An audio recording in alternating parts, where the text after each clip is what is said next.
Ray, and this is the Everyday City Carry podcast, episode 282. And we have got an absolute banger of an episode today, man, because I have been put onto some crazy scandal, from MWK, Me with Knives Mark, you know what I'm saying? And it was crazy. I watched the video while I was on the toilet, right before I had to hop on the show. And it's a banger of a topic, you know what I'm saying? So we got that. We got some new Joe X stuff coming up. And Zach in the Wild also is like not doing his channel anymore, which is one of the craziest things I've heard. And I thought nothing was gonna top that. But this scandal that our homie MWK sent in this video is even crazier than that, So we're saying we are going to have a absolute banger of an episode. A bit conspiratorial, actually, this episode. And they make the frogs gay. They make the frogs gay. Let's do a quick roll call, though, of all the folks in the chat right now. We got Echo D, who I sent your package out last week. I hope it got there or is getting there pretty soon. He won the Nat SXL. In the Urban EDC giveaway during the holidays. We got MWK in the house. What the hell? Today I'm carrying the Spyderco Manix 2XL Hogue Micro Flip Through Night TN12 Pro, and hit the like button for the homie. I appreciate that. Hold on a second. I think this light is like blinding me, bro.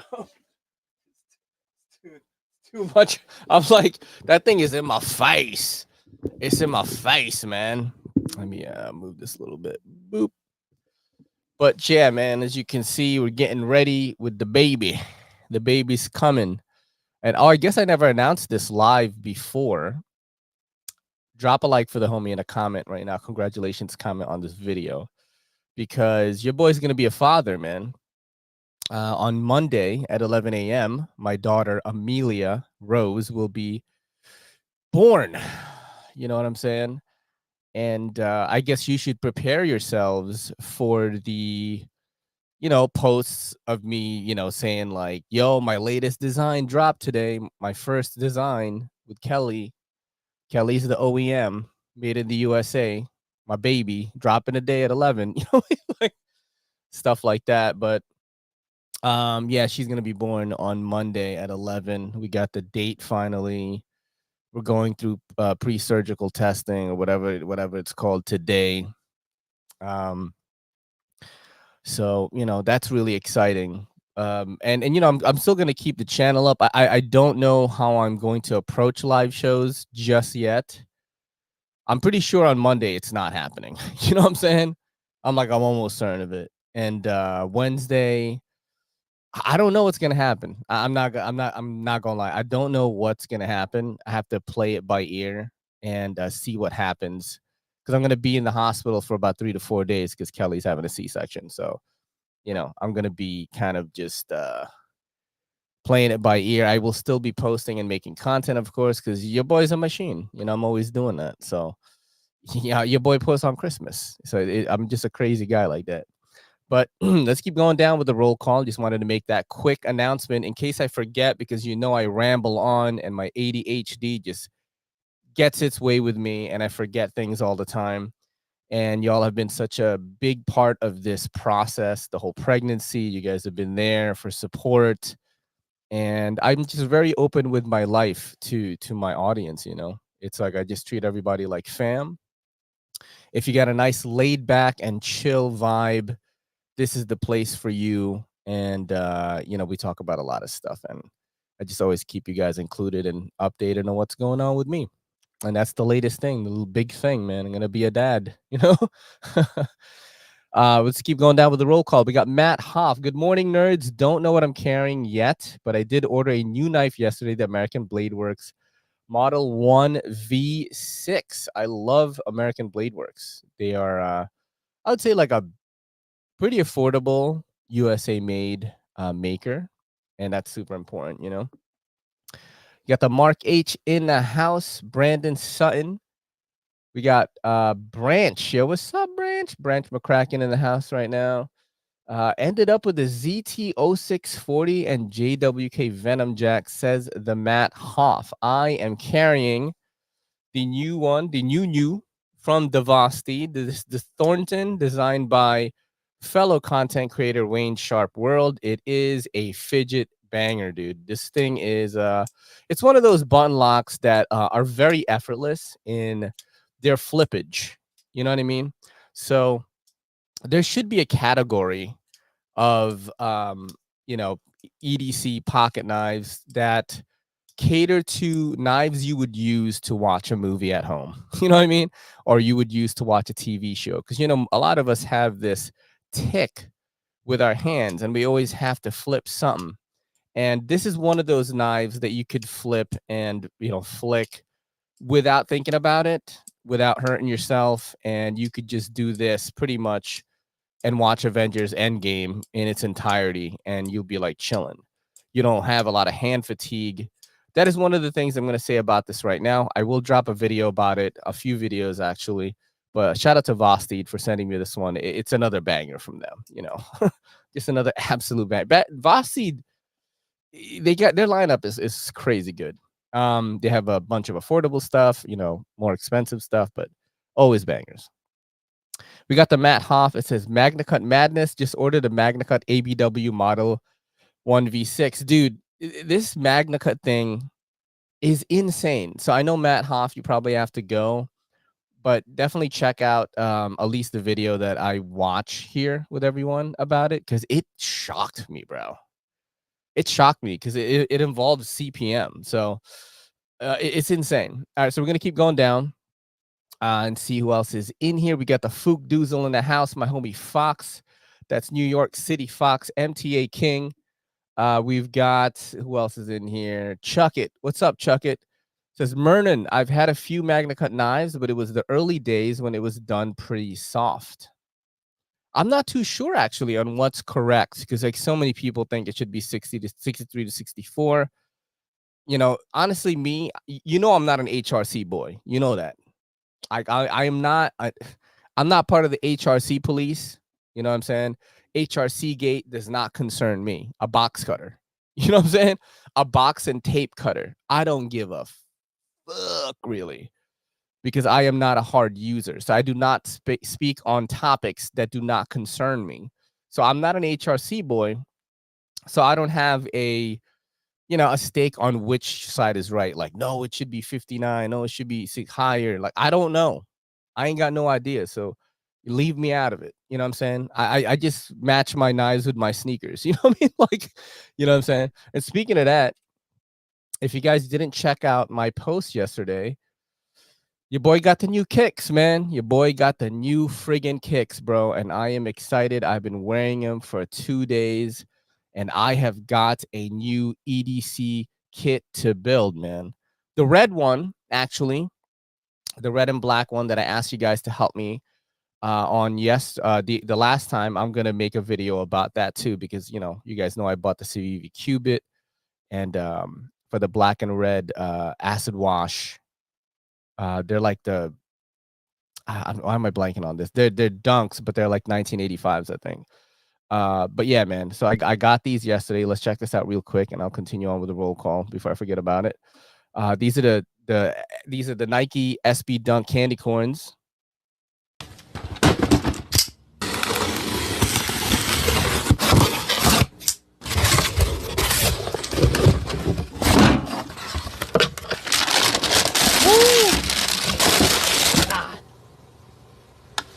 Dog.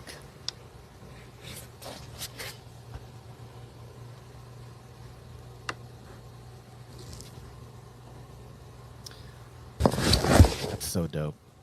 I love these. So these go absolutely crazy. These are the Nike SB Dunks Sweet Tooth Candy Corns. That's a mouthful. But guess what? I've already got a ton of orange EDC gear. So what I need help with is finding white and yellow pieces of gear that are gonna complete this fit. So, you know, white and yellow pieces of gear. If you have any suggestions, You can hit me up on Instagram. You can drop it in the comment of that video on Instagram. You could drop it in the comment of any of my platforms. That video is on TikTok, YouTube Shorts, and Instagram. So you could comment on any of those if you're watching this right now. This is something that I'm going to be doing more and more, just building out kits. I've talked about this the last time. It's just my favorite thing to do. You know what I mean? A lot of us have our own little niche within a niche in this hobby. And that is mine currently right now, is matching the kicks with the fashion. You know, I was wearing this with those sneakers yesterday. This is a Chainsaw Man t-shirt, you know, the anime Chainsaw Man. And, you know, it matches with the kicks. And then I was carrying the Urban EDC F5.5 black and orange. I was wearing black jeans. You know how I roll, bro. Like I just try to match the kicks with a knife, like at the very least. But with these kicks here, right? With these kicks here, like I can get really free because I can have a carry that's white, yellow, and orange, bro. So you can have a really dynamic looking kit, and it's really nice to make videos on and put on the Instagram and stuff like that. Like, yeah, I know it's a little bit going crazy on the consumerism, materialism thing, but that's what I enjoy with the hobby. You know what I'm saying? I am not a functional collector. I'm definitely an aesthetic collector, like 100%. I've never lied about that. You know, you guys definitely know more about about the hobby than I do. Like I'm definitely a casual aesthetic collector. So yeah, so if you have suggestions on that, I would greatly appreciate it, because I have to take time to, you know, get together the money and buy the knives and all that. So yeah, but I really appreciate that, because I'm going to be getting more and more into stuff like that this year, 2024, because it's what I'm into. You know, you got to go with what you're into, and then you're more passionate. If you look at that video with the sneakers, like I put a lot more work into that. There's a lot more stuff going on. I put my face in the video, like it's a bigger production. So I appreciate all the suggestions. Let's go down here and see who else is in here. We got the Pinky Dinky. How's it going? Thank you so much for coming through today. Drop your all carries in the chat. Ray, what new phone did you get? I actually did get a new phone. It is the Samsung Galaxy S24 Ultra, 1 terabyte. And there it is right there. It looks exactly like my old phone. I got the UAG armored case, and I will be doing a little video on this as well. So I'm trying to broaden my horizons a little bit, because I've been collecting more and more like-minded individuals who are into EDC like me. That's all y'all in the show right now. And we've been growing little by little. It's a little bit slower because I don't think there are, mostly people do not think like me when they collect gear. You know what I mean? They just don't. They're more in line with like Jared Neves or Metal Complex or even Tri-State. Like they're really, like they know a lot about this stuff, and I'm super casual. So I go very casual about it, and that means a slow growth. But yeah, I'm getting more and more into tech and stuff as well. So I'm gonna be doing EDC. I'm gonna be, my entire carry is what I'm showing. You know what I mean? And the kicks, the phone, they go with it. So let's keep going down here. Techno 2 today, but I'm picking up my new Pena Zulu as well. So that is from Chuck It. The Zulu is fire. I've gotten to try it, buddy. It is a great one. I love anything by Pena X series. I pretty much like it. I think when someone sent me their entire Pena collection, I think it was Sea Salmons on Instagram, sent me like, I don't know, like 8 Pena X series at the time. The Mula was in there, the Apache, like a bunch of different ones. And my only like real complaint about it was, if you had the front flipper ones, it was almost like all of them were very similar, and the blades were just different. You know what I mean? But it's not a real complaint, because I still wanted all of them. You know what I mean? So I love Pena X series, man. It's really, really great. Fugdoozle, we are getting a C-section because Kelly has scoliosis, and she got rods implanted into her spine when she was 12, so she cannot have natural birth. I'm going to keep going down here. We're going to have, people are saying congratulations to me about the kid. I'm just catching up on your comments right now. Sorry about that, guys. Word of advice: when they have your wife opened up, do not look over the curtain. Chuck it. I have opted to watch, actually. So I'm not very squeamish when it comes to things like that. And I have actually opted for the transparent curtain. So I'm going to look and stuff. Just got back from a physical at my doctor. I'm all good, but he said my carry was sick, bro. You know what I'm saying? That is definitely EDC way of thinking. Let's keep going down here. That's so funny. MWK said Wednesday was my anniversary, so I've been off since Tuesday. 33 years of 12,055 days into this hostage crisis with no end in sight. That is hilarious, dude. I hope I get to 12,000 days myself with the Kelly. Shout out to Nathan Netta. Good morning to you. He just got in. Steve Borrow in the house as well, fellow NYC homie. What is up, man? Oh, Steve, I'll have a question for you later. Actually, I'll drop it in the Ken Onion Crew chat because I use the KPL Shield to remove residue, tape residue on my Bad Habits MFG mofo, and I seem to have developed these weird lines. And I noticed this happens on like black blade knives. You see that? Okay, I don't know if you can see that. This happens a lot on my black blade knives where they develop these lines and they just never go away ever. And I noticed when I put on the shield, like look at that. Like it's sort of shown even more. So I know someone like Steve would probably know the answer to.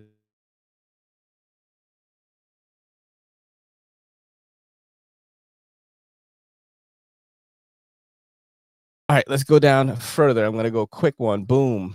Let's see.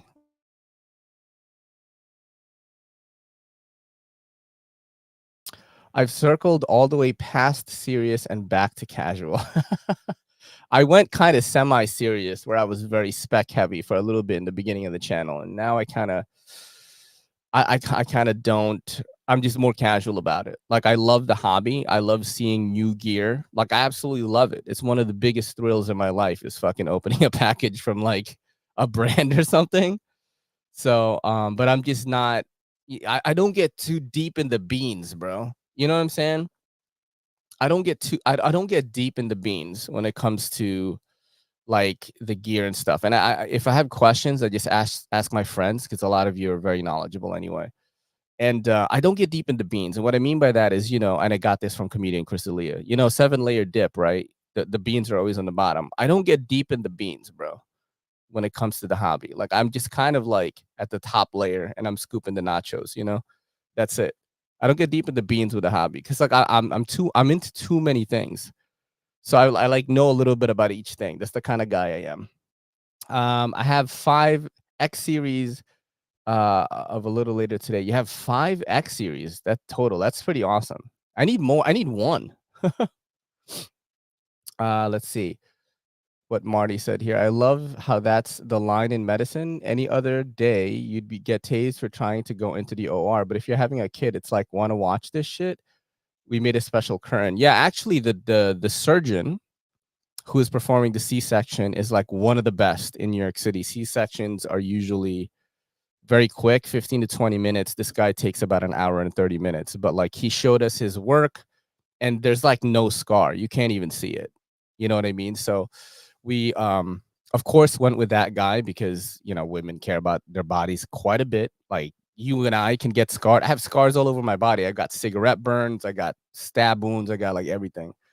And I don't care. If anything, scars make us more handsome. But Kelly's like, of course doesn't want to get a big scar. And this guy like cuts it. Anyway, the guy was like, he asked me what I did for a living, and I said I make content on social media. And he goes, "Oh, that's great. I'm gonna tell you when to come and what to film and stuff, all the cool things." So that's like what he told me. He was a very funny guy, and I think it's gonna be great. So let's keep going down some more here and see what you all are saying. I hate how in my actual PC, like the comments, like they go up, they go back and rewind. So I get lost. So maybe I should just read it through the tablet. You know what I'm saying?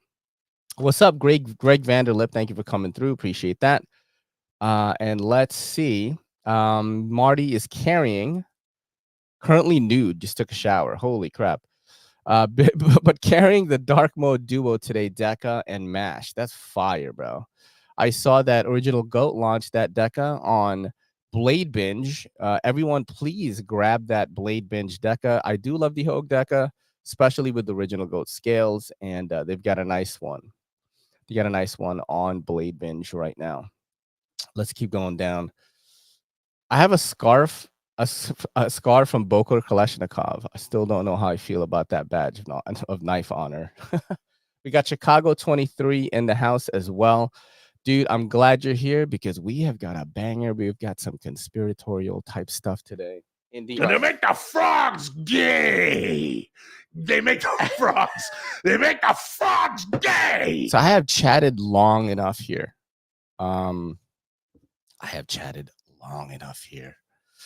So we should probably do the Informer segment now.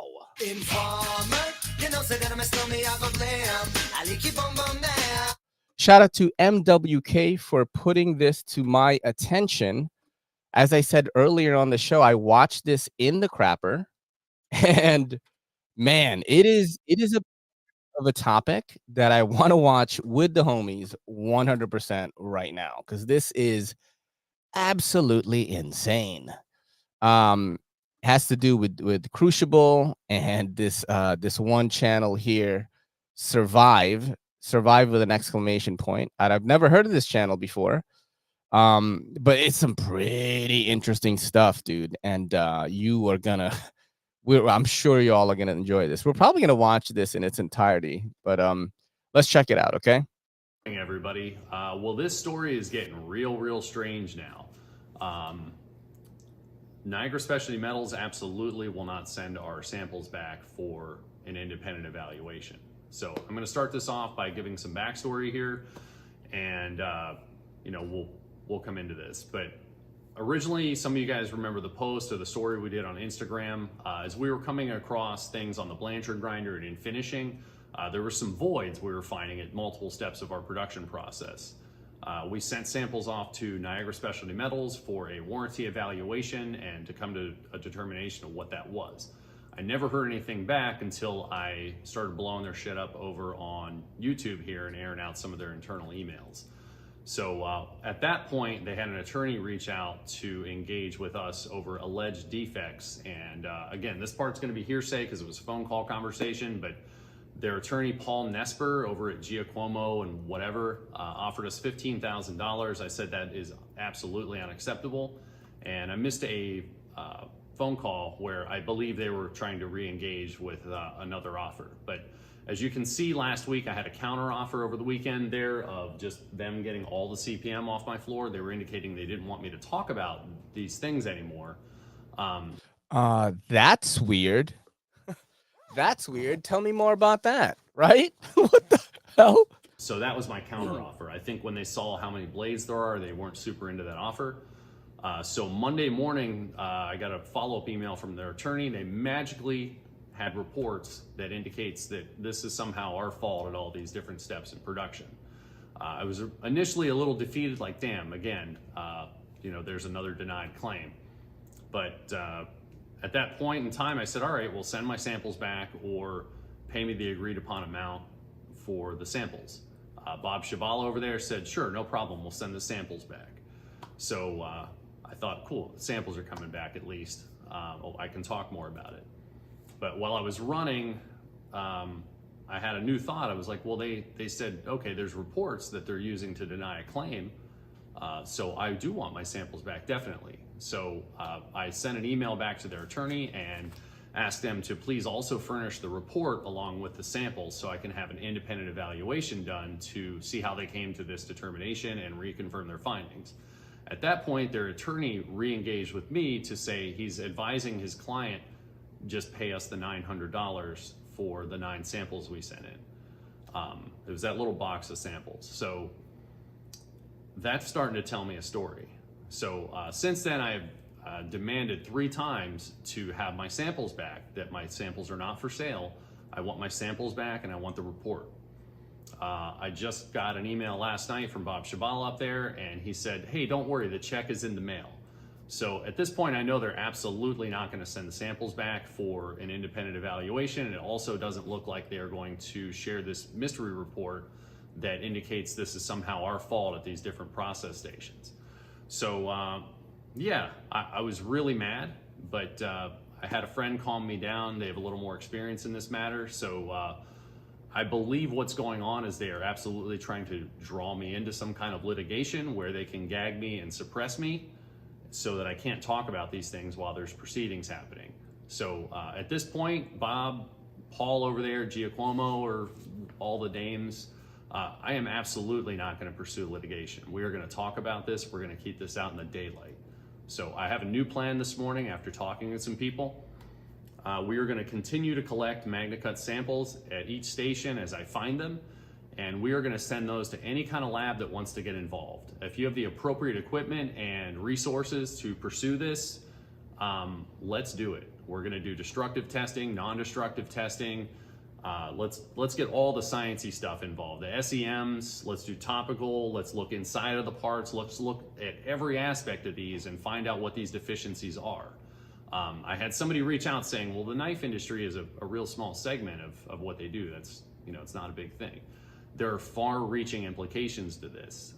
The CPM product is used in aerospace applications and different critical applications, where I think if some of the deficiencies I'm learning about from other sources, if this comes out, there's going to be a big problem for their name. And at this point, with their position on this, I don't care. So we have the parts, we have the samples, we're going to collect them, we're going to video all of this, I'm going to show you everything that's going on in here as I'm seeing it, and we're going to gather all this stuff up and play a fun new game of something akin to what's going on here. So if you're an industry expert, if you can show us that you have a lab or something, you want to chase this and get involved in this, send an email to info@surviveknives.com with, I'm a metallurgist, I'm a material science expert, I have a lab, and we're going to get to the bottom of this. So we're going to send samples out to multiple independent sources and come to a determination by consensus of a group. So screw them, screw their money, screw their litigations. We're going to do this as a community and get to the bottom of this. And then we're all going to know exactly what is or is not going on with these materials. Because I believe in my heart, based on my observations and other expert opinions of folks reaching out here now, that this is a crucible problem. This is something going on, I believe, in the powder process where we've got contaminants, and they don't want to talk about that. So I want to do exactly what they don't want to do. I'm going to talk about that.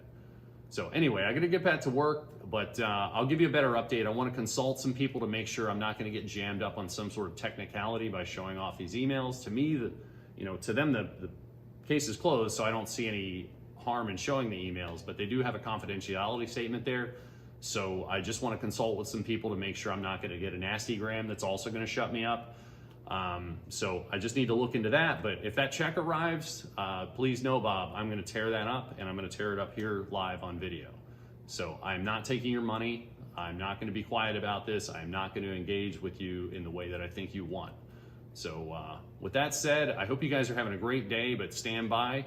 We've got a lot of good progress going on with all the Bowler and the Udahome materials. We're going to still be wrapping all of these materials up and just cherry picking everything out so that we can start this fun new experiment. And I'm really, really excited about this. They've really overplayed their hand here, and I think that it's an insane position they came to cover up something else. So I'm really looking forward to finding out what that something else is. So this is the Survive channel, and they actually did another video before this on Into the Void Magnacut. So they did like a little short here, and then they did this video. All right, good night, everybody. So I figured I'd just do this nice up-close video. Don't mind that smudge down there. That's from my finger. I was just eating some yogurt, but I was finishing parts here today, and I just wanted to show you guys one of these examples of a void. So I I was doing surface finishing and this revealed itself here, but that's just a big ass hole in that blade, and you know, it's out there in a pretty critical area, and it's really daggone big.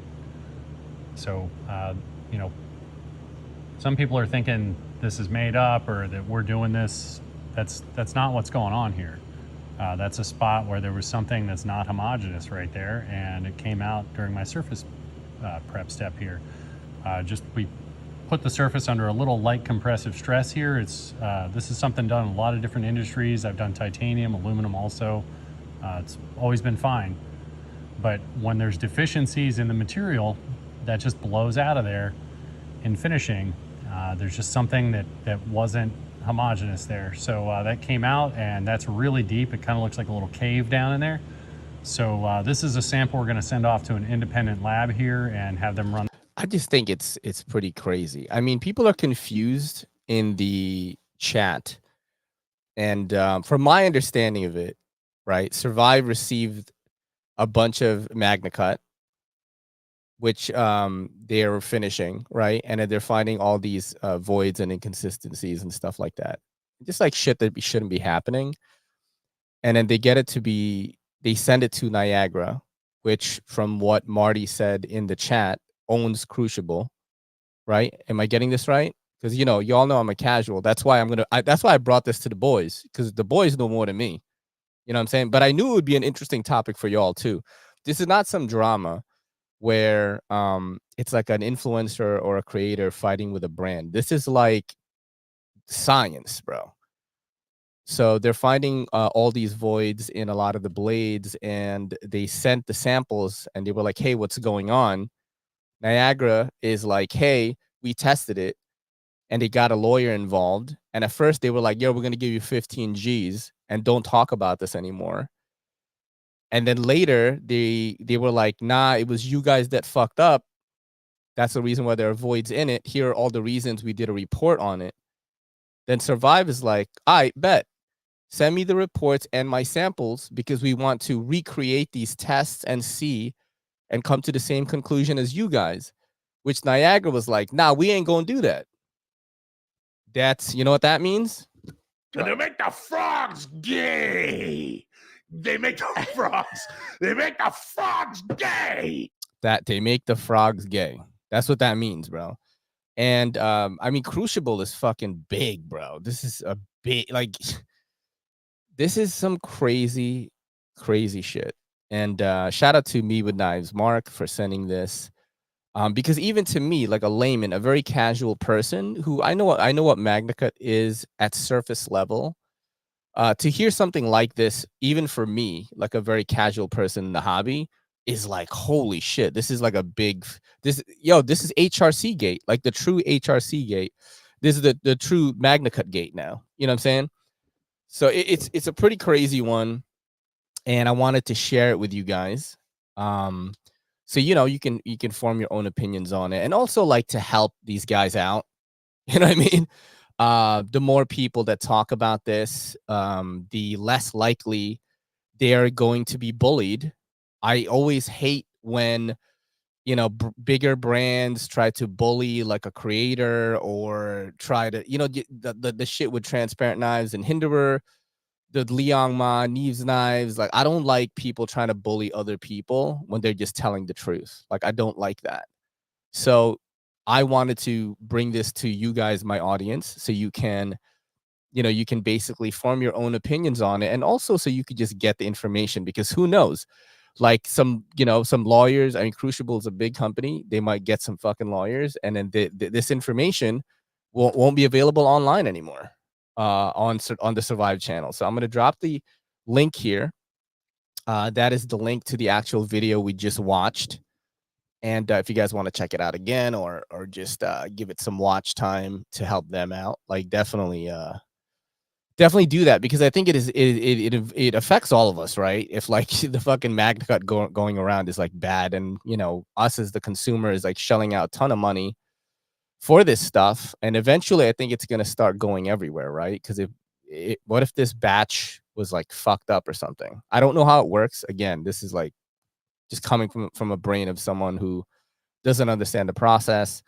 just knows surface level information. But I do think it'll affect all of us. So let's see what y'all are saying though in the chat here, because a lot of people are saying stuff. Marty's in here, so I really appreciate him. It says also second hobby knowledge here. Voids in aerospace parts are bad. There's a lot of stress on every part of an aircraft. Voids hide and corrode until they stress crack, then boom. Yo, that's crazy, bro.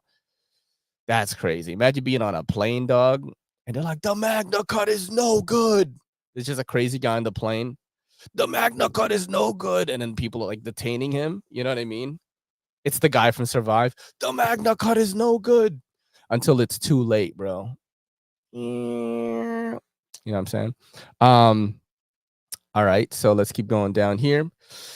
As far as metals used in the aerospace industry, anything like that would be harshly dealt with. Imperfections are unusable and reject. I know someone who finishes aerospace parts. I know whose steel I'm not getting if I make a knife. Hey guys, just driving around and listening. What it's really going to take is, let me read this over here. I can read it a lot clearer. Shout out to Knives Fast, fellow content creator and knife maker, actually. Hey guys, just driving around and listening in. What it really is going to take is if there's another maker that has issues. If it's just the one guy, then we really don't know what's happening. That is true. That is true. It's certainly it is a very interesting thing. And that's what I'm saying is like, what if people just start finding voids, in a bunch of different like brands and a bunch of different like Jared is like sharpening some shit and he's like, what the fuck is this? You know what I mean? Like, yeah, I think it was certainly an interesting enough topic. I thought it was a banger topic, honestly, because I would never watch a video like that. You know what I mean? Me of all people, I don't even consume a lot of knife content. But when I watched that, I was like, yo, this is kind of big. I finally decided to carry my Para 2 Horny Warny in CTS XHV with orange scales. That's fire. NFK 20. That's fire and hilarious at the same time. Yeah, that was a crazy one, man. I thought that was pretty insane and a big entry into the Informer topic this week. Form your own opinions and, do your own research as well. I just wanted to bring the article or video to you guys because I thought it was awesome. The other piece of news that happened recently in the knife world, and this is a pretty fucking sad one, in my opinion. So we're going to continue the Informer segment right now.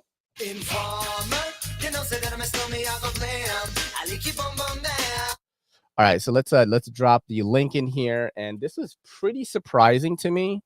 Very fucking surprising to me. How's it going, guys? And welcome to insanely surprising, actually, in my opinion. So this is Zach in the Wild, one of the fastest growing creators in all of fucking EDC. I mean, this guy, just made some of the best content in 2023.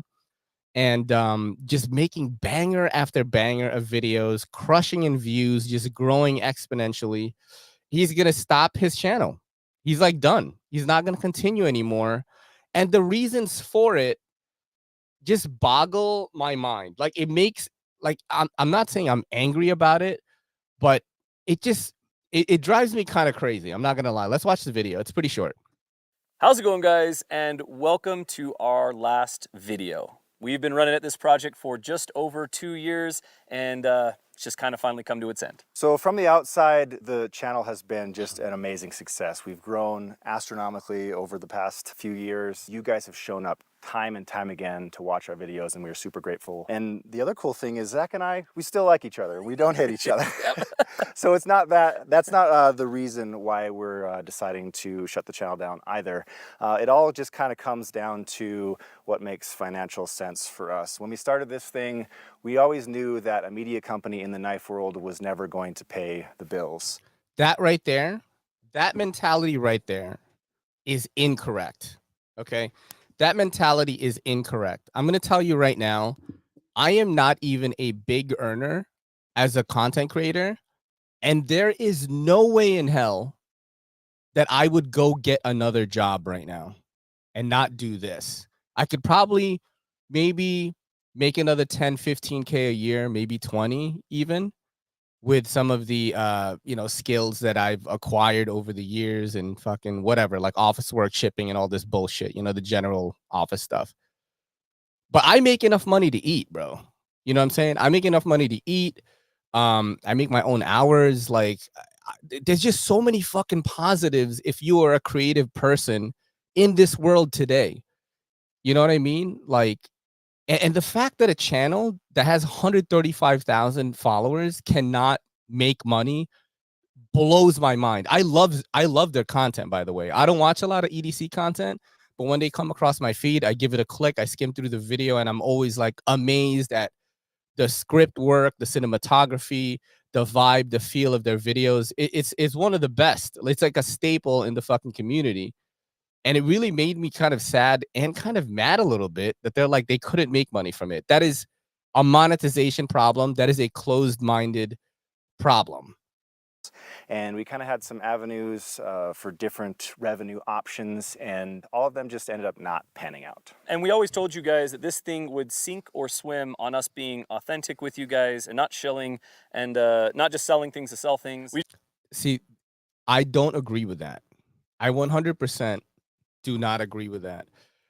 It's like I have a conversation about this with some of the OGs of YouTube that have like pretty much, they're not like, I love these guys. I have a lot of respect for them, but like they always make fun of these new up and coming people that are doing well.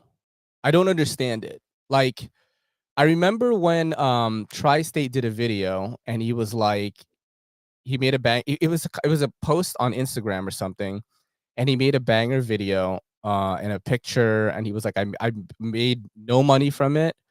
And then Jim Skelton gets on there, and dude, Jim Skelton is like crazy. Like, Jim Skelton gets on there and he's like, oh, we don't do it for the money, blah, blah, blah. We do it for the love of the thing and all that. And I'm like, that's the old way of thinking.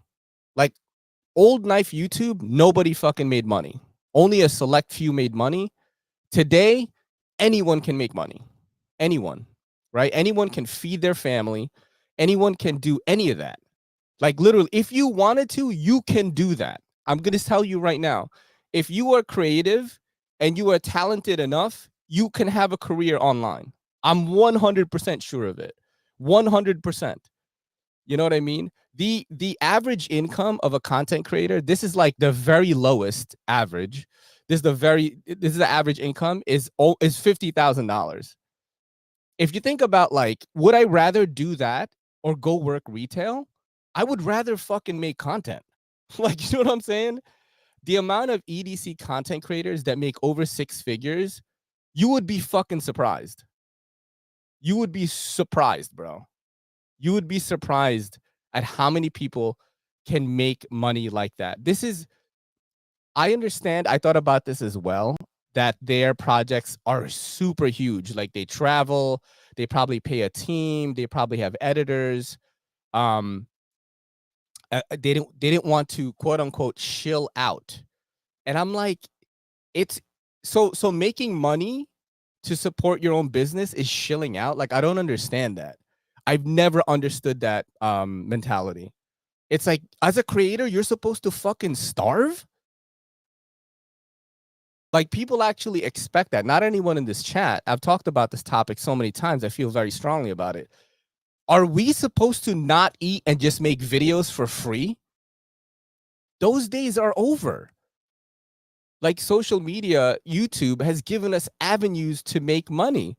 Like, do you know that I can sign up to a social media agency looking for creators right now, and they will shell out $700, $800, $1,000 for me to make a few videos? You know what I mean? And whenever I need money, I will do that. Like, literally, it's not even going to be on my own channel. This is going to be on someone else's page. This is why, like, last year, people were hitting me up and were like, yo, I saw a Facebook video and I swear it was your voice. And I'm like, yeah, I'm doing some ad work. There's so many ways to make money. You have a huge team. You could probably get gigs from like fucking Ram or like Dodge or something and make a video that's not even gonna like that is not even going to be on your own channel, right? So like quote unquote integrity, you're like shopping your own skills as a creator to make money. You know what I mean? The days of relying only on one source of income on YouTube is over. Like you need to have several sources. You need to have like fucking 10. Like, and then you're gonna be chilling, you know. So watching this video made me so sad. I'm like the shilling out meant like I'm not going to shill out, bro. That drives me fucking crazy, bro. We just wanted to tell good stories and share our experiences with you guys. So we are so grateful for you guys showing up for that and enjoying it, which is a huge deal. You might see us around. We got a couple little lingering things out there. Jamie might be doing some stuff in the knife world here pretty soon, so that'll be interesting. And I'm just gonna go off and roam and do my Zach thing for a little while because that's what I do. We may be together at Blade Show Atlanta this year in 2024. We'll see. We'll see if that pans out or not. So I want to say thank you from the bottom of my heart for coming along on this wild ride over the past few years. Thanks for showing up, guys. And I just wanted to say also thanks from me as well as personally. It's been huge. There are stories that we've wanted to tell. We've had a ton of fun. I mean, we've knocked all over the country telling a bunch of different stories. So we're just really grateful for all the support, and we'll catch you out there. So that made me really sad. I'm gonna go through some of your comments here now.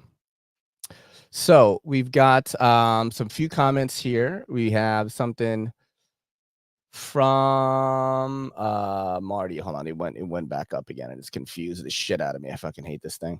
I'm just gonna say it. I don't really care that Zach from BHQ isn't making videos anymore. I bet he's gonna be a brand ambassador for Essie or something like that in 6 months. Yeah, it's like, so you mean to tell me you don't want to work for yourself and then just go work some regular job, bro? When you were, dude, Zach is, this channel is one of the best examples.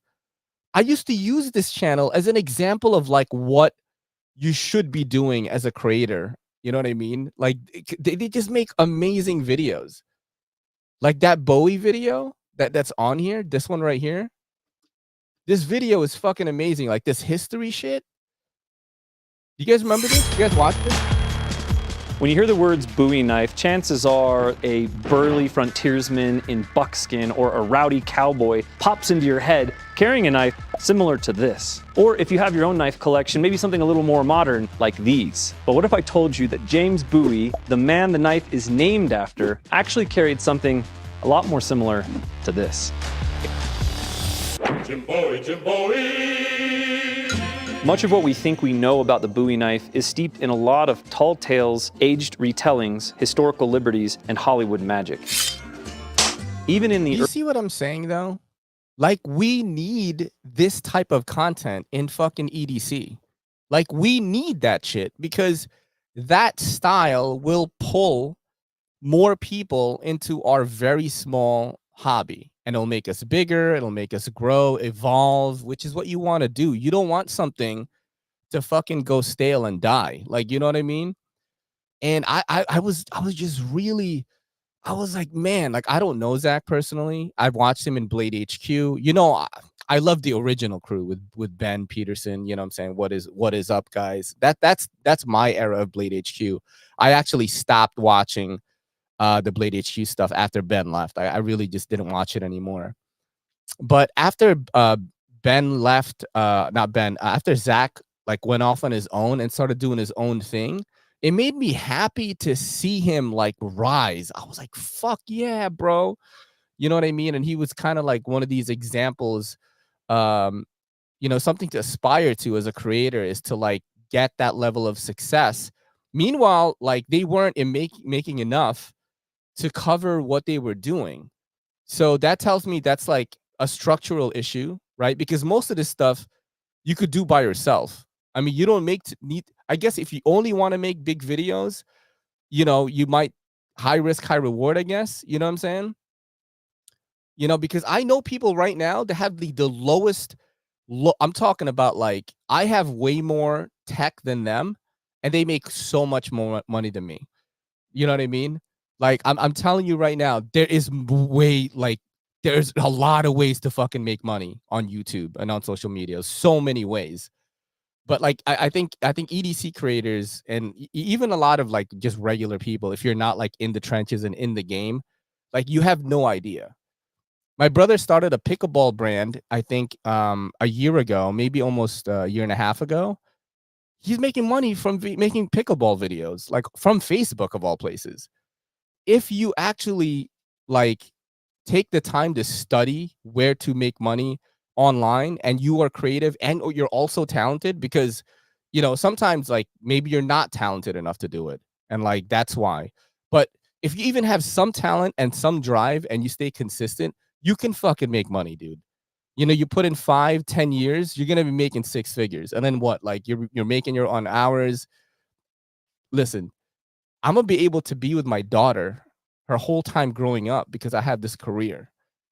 Do you know how much like that means to me? Like even though I could make more money doing something else, like I probably could right now, but like I'm home, bro. Throughout my whole wife's pregnancy, I was here. I'm editing videos. Kelly and I are watching shows on this TV right here, and I'm editing videos and I'm posting, I'm writing captions. We're watching fucking Fargo season 1. You know what I'm saying? What kind of job is going to give you that kind of freedom? You know, I used to think success was how much money you had. But in my opinion, and I said this last time, happiness is the currency of success. And I think like how happy you are is also like how much freedom you have. Do you have the freedom to get up right now and take your family out to some place to eat? Like, it doesn't matter how much the price is, right? Do you have the freedom to take your family on vacation tomorrow? You know what I mean? Things like that. There's no monetary like number in my head, but it's like that's where I want to be. You know what I mean? Like that's happiness to me is having the freedom to do the things that you love. You know what I mean? And yeah, man, there's ways to fucking make money, dude. Like if you're just relying on ad revenue on YouTube, like that's the wrong way to go about it, in my opinion. I make fucking for EDC, I think ad revenue is not as good unless you've already got that structure going. If you're like a newer channel, you need to have several sources. Anyway, let's go back to what you're saying. I'm guessing they had a lot of overhead on their videos and the income was split between 2 people. That could certainly be it. Like they could have a team that was too big. Maybe they hired editors and producers and things like that, which a lot of these channels that do that kind of stuff have to do, because editing all that is probably very hard. Let's keep going down. All that script work and cinema costs loot. I mean, you could write your own script and you could do your own editing. That's one of the things that you could do. I mean, you know what I mean? If you look at like Everyday Minimalist, he fucking he edits his own stuff, right? You know what I'm saying? Let's take a look at my boy Brandon real quick. Let's do a good example here. Let's do this. Let's go here. Let's look at EDM real quick, bro. Because this is a one-man show right here. Okay, let me just show you like what you could achieve by yourself. You know what I mean? But let's check out flat lay photography. Let's go to can we do this? No, wait, hold on. I'm trying to go to like an actual video. And let's do this one right here. Today, I'm going to be showing you guys my picks for the best EDC gear of 2023. Make sure that you guys hit that subscribe button and ring that bell icon now. And this video was brought to you by House of Blades, more on that later. Now, quick disclaimer, all of the items I'll be mentioning, I have acquired this year. This is going to include a pocket knife, a fixed blade flashlight, backpack, sling bag, EDC pouch, EDC pen, EDC pry bar, and a couple others. But I'll be leaving links in the description below so that way you guys can check out these items after this video. Let's not waste too much of your time and get right into it, starting with pouch of the year. Now my pick is this guy, the Data Crew What a Junior. The reason why— I mean, this is like a pretty well done video. There's a lot of work involved and one person made it. So not only is he probably making money off of the links here, right? Because this is probably all links, affiliate links here. He's also making money on the revenue of the video, which is 32,000 views, right? So you make a bunch of these videos in the span of a month. Like, you have a great income, not including the stuff that you're making off some of your other platforms like TikTok or Instagram or Pinterest or whatever it is you got going on. Maybe you sell merch. Maybe you do this. Like, maybe you have a brand deal with fucking maybe Brandon is making videos for Benchmade, because I know he just linked up with Benchmade recently.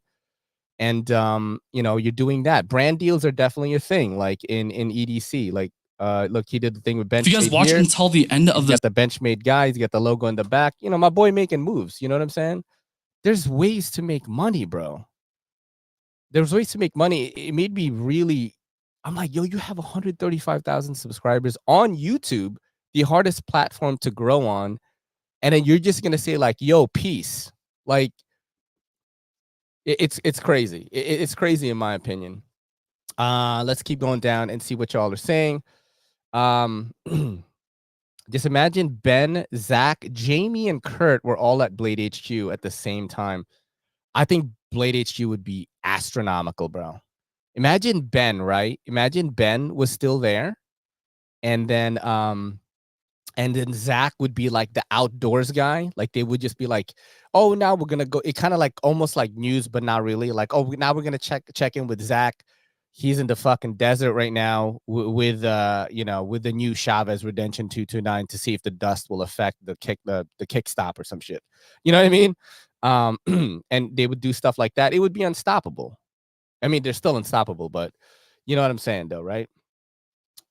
Let's see. The difference is that Zach and basically everyone else at BHQ all come from a very rigid corporate setting. Even their creators feel corporatized, but hey, they make bills. Yeah, I don't know. That's like BlackBerry employees saying iPhones were dumb. Yo, I bet they were saying that in the beginning, right? Can you imagine?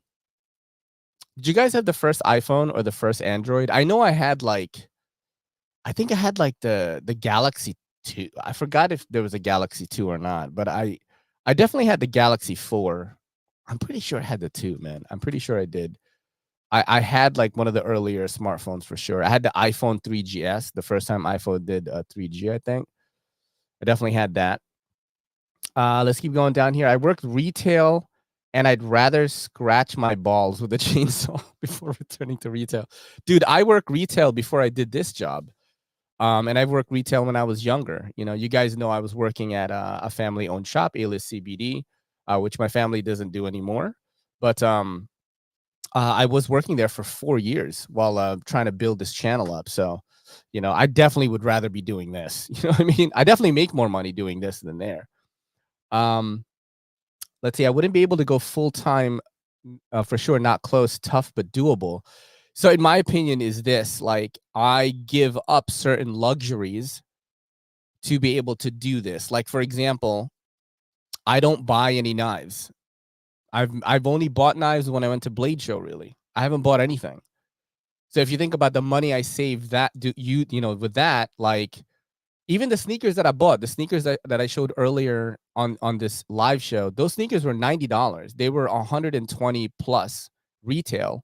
I found them for $90, brand new on StockX, and that's why I bought it. I always go for the deal. And that's like one of the only luxuries I have is I buy sneakers, but not even all the time. I buy like, every few months or so. I know I bought the red acid wash ones. Those were like fucking $80 as well. So I never buy like super expensive ones. And I don't buy knives. So I save a lot of money doing that. I only do pass around, and that's what I make my content on. And I spend most of my money investing in whatever this is, so I could write everything off. So I buy new lights. I bought a new ASMR mic last month. That was $200. That was like $100. So things like that. I bought a new little stand thing, a portable one in case I travel and I need to do a tabletop video. I bought a portable one. Just things like that is what I spend my money on. The business. I don't have a lot of luxury. You know what I mean? I don't go out as much. Like, fortunately for me, Kelly handles, a lot of the bill stuff. I handle entertainment. So like I pay for all the apps. I pay for anything that we do that involves like whatever, video games, going to the movies, you know, things like that. Like I'm on top of shit like that. And I have, you guys know, I have all the fucking streaming apps. Like literally, I have like fucking 30 streaming apps that I'm subscribed to right now. But yeah, I just sacrifice some other stuff, you know, and then that's how I saved that money that I would have made having an office job. Do I want to go to a fucking office and like report to some guy? No, dude. Let's keep going down here and see. Greatest quote ever. This would be great if it weren't for fucking customers. Yeah, that's retail, 100%. I heard about Zach and Jamie backing out of the channel. They were doing such a great job, but bills got to get paid, I imagine. Yeah. Yeah. Let's keep going down. This is the content I strive to do. I want to give education. Educational content is fucking huge, dude. It's fucking huge. Like I'm actually, you know, I do the unboxing stuff just to have videos up, but I'm like switching to other stuff this year. You know what I mean? It's like the shorts run, I think, has run its course, and I have to do other stuff. Like I have to grow as a creator. You always have to like make moves. And this is one of the things that like I have, you know, I sometimes have arguments, not arguments, but like conversations with the OGs about the OGs of YouTube is like, they are unwilling to adapt to the new environment. And then they get upset when when someone else is doing well. And I have to defend that person. Usually they're my friend. You know what I mean? Like, I can tell you this, a lot of people were really upset when Jared's React video did fucking millions of views. They thought he was cheating. Do you guys remember that? I did a whole show on it. Like, oh, he's cheating. There's no way he could have gotten millions of views. And that motherfucker's doing well now. You know, there's no way. Like I know how much he makes. We all talked about this. We all met up in the pit at Blade Show Atlanta, and we were all talking about like what we made that year, how we did our taxes. Like, people are fucking doing well, yo. I'm telling you right now. Not as well as you think. Like, we're not millionaires. I'm certainly not making six figures off this channel yet. You know what I mean? But I'm comfortable, you know. I want to be more comfortable because this baby's coming and I'm very afraid. Let's see. Hell, I've got a damn good paying career in trucking, but I hustle that sauce. If you have no hustle, you have no heart. That's truer words could never have spoken. Truer words were never spoken. That video tells me they already have a job offer waiting. Yo, that could totally be possible. Let's say like a job, you know, just like Marty said, he's going to be an ambassador for SE. And they were like, yo, Zach, here's 150 G's. We just want you to do SE stuff. Who wouldn't like just take that? You know what I'm saying? Like, who wouldn't just take that, you know? It seems to me that they might have been presented with better opportunities. I never even thought of that. I never even thought that maybe there was just an offer that was so insane. Like both of them got offers to do something and they just can't do it anymore. I still wouldn't have said goodbye unless the new jobs was like, yo, you can't do that channel no more. You know what I'm saying? I don't know. I wouldn't give. Listen, let me tell you something right now. At least at my level, like I wouldn't give up 135,000 follower empire on YouTube, which is the toughest fucking platform to grow on. Okay, let me just give you in comparison. I started my TikTok later, and I already have 95,000 on it. I get way more views on TikTok than I do get on YouTube. YouTube is very hard. Ray, there's a good chance they were getting some big sponsorships that ran dry. That is true, man. But you can always get more. That's what just because I do it. You know what I mean? Like brands will fall out, and then I'm out like a certain amount of money, and then I'm like, let me look for more brands, and you get more brands. Right now, my plate is kind of full. I'm making, you know, over 60 videos a week. So I'm like, I don't think I should take on any more work. Back then, I would just say yes to everything. And I would be making like, I don't know, like 100. Dude, I was making like probably like 70, 80 videos a week. And I was going crazy. You know, your boy was balling out of control. But, you know, I couldn't do that. So right now, I'm kind of like in chill mode. But when I have this baby, I might take on another client or two. You know what I'm saying? So you might be on Facebook scrolling, and there might be an ad on a fucking boombox or a speaker, a portable speaker or something by JBL. And I'm just like, the JBL, da da da. And you're like, holy shit, that sounds like Ray. And it might be me, dude. If you are a content creator, there is work out there for you, especially if you have the cinematography skills of like Everyday Minimalist or Zach in the Wild or anyone that has really good editing and cinematography can make so much money online, like so much. I'm not even that great, and I could make money doing it. All right, let's keep going down here. The closest they got was an occasional bone from Wee and Civivi. Damn. Let's keep going down. I'm starting a deer cloning business. If anyone's looking to make a quick buck, bro, you're so stupid. I'm dead, bro. I'm dead. Let's keep going down. Kizer Odin Titanium S35VN Viper Key Titanium MT90. The Kizer Odin, I haven't heard of that one in a while, yo. Bronny says, wait, are we supposed to have scripts? Well, that's what I'm doing wrong. If you're doing a big video, like I'm going to do a big video on the, what's the Null Knives Ghoul? So I scripted that. I recorded everything already, and I scripted that one.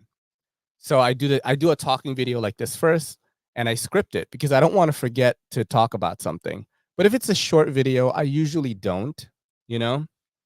I usually don't. Like this video right here, I didn't script any of this, you know, like, yeah, I'll show you guys. I'll show you an example, Bronny, of what's like a scripted one.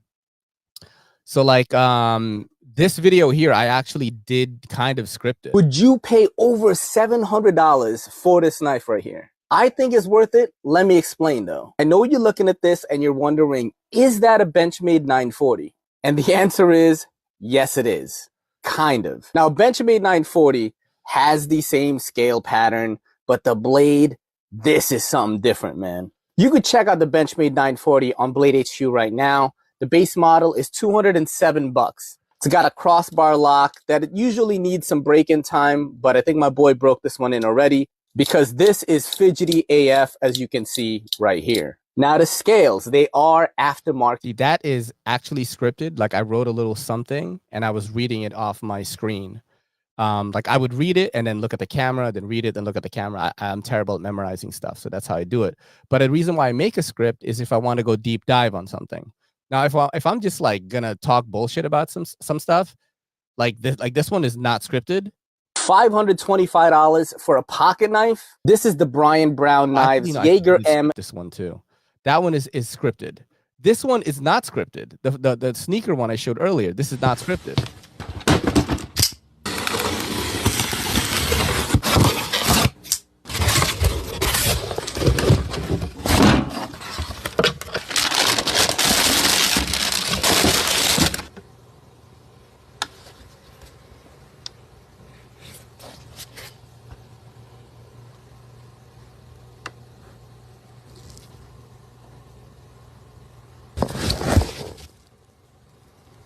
So these go absolutely.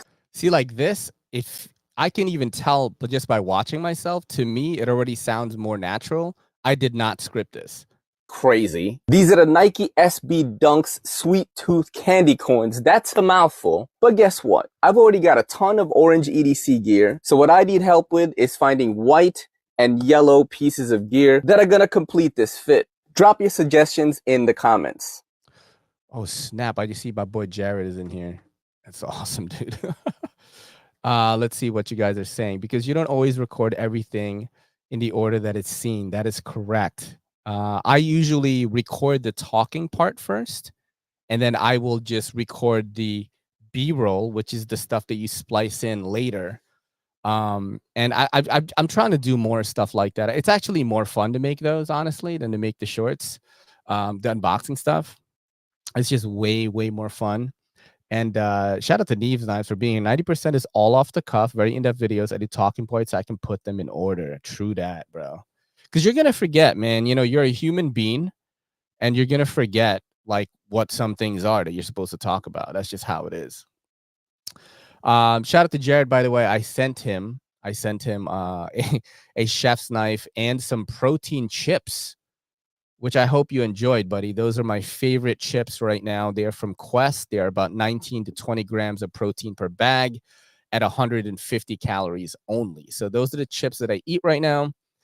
And they're a nice little snack if you're making videos and you just want something salty real quick that isn't going to be total bullshit.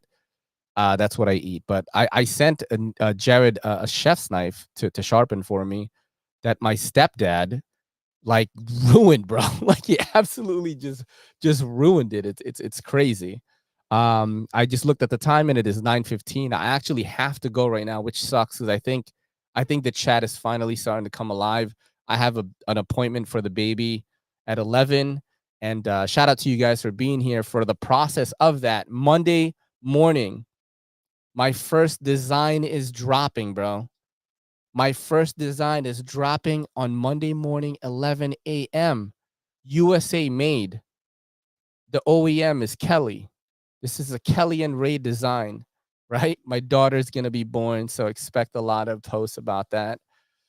Or not. I don't know how it's going to be. I might be super busy, but much love to everybody for hanging out with me. Remember to watch that Magnacut thing. Yo, Jared, do you know about the Magnacut thing? Bro, the Magnacut thing, look up Survive with the exclamation point, and they're talking about this Magnacut stuff. If you don't know, like, I'll send it to you on Instagram after I get off. Thank you so much, guys. I really got to go. Kelly's over there telling me to get ready. Much love to everybody. This is your boy Ray, and this is the Everyday City Carry podcast saying peace.